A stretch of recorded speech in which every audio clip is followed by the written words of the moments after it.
ഇനി അന്താരാഷ്ട്ര തലത്തിൽ കഴിഞ്ഞ ദിവസങ്ങളിൽ ഉൾപ്പെടെ വാർത്തകളിൽ നിറഞ്ഞു നിന്നത് അമേരിക്കയിലെ ബാൾട്ടിമോറിൽ ഉണ്ടായ കപ്പൽ അപകടം ആയിരുന്നു. കപ്പൽ പാലത്തിൽ ഇടിച്ച് ആണ് അപകടമുണ്ടായത്. അപകടത്തിൽ ചരക്ക് കപ്പൽ ആണ് പെട്ടത്. ഡാലിയ എന്ന ചരക്ക് കപ്പൽ ആയിരുന്നു അപകടത്തിൽപ്പെട്ടത്. ഇപ്പോൾ ഏറ്റവും ഒടുവിൽ ഈ ഡാലിയുടെ ഡേറ്റ കോഡർ കണ്ടെത്തി എന്ന വാർത്തയാണ് പുറത്തുവരുന്നത്.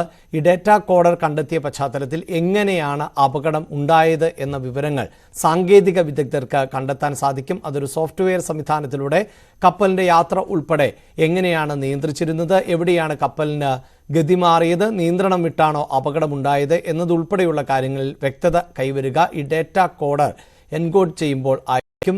ഇതുമായി ബന്ധപ്പെട്ട് ഏറ്റവും പുതിയ വിവരം ഇതാണ് എങ്കിൽ പോലും ഒപ്പം 2 തൊഴിലാളികളുടെ മൃതദേഹം കൂടി തെരച്ചിലിൽ കണ്ടെത്തിയിട്ടുണ്ട്.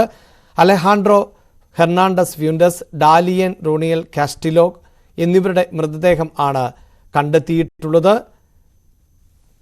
നിലവിൽ ഈ തെരച്ചിൽ ഏതാണ്ട് നിർത്തിവെച്ചിട്ടുള്ള സാഹചര്യം ആണ് ഉള്ളത്. അതായത് കാണാതായിട്ടുള്ള മറ്റുള്ളവർ മരിച്ചു എന്ന നിഗമനത്തിലേക്കാണ് എത്തുന്നത്. അതുകൊണ്ട് തന്നെ തെരച്ചിൽ അതിവേഗം നടത്തിയാലും ജീവനോടെ ഇവരെ രക്ഷിക്കാനാവില്ല എന്നുള്ളതാണ് ഇപ്പോഴത്തെ വിലയിരുത്തൽ.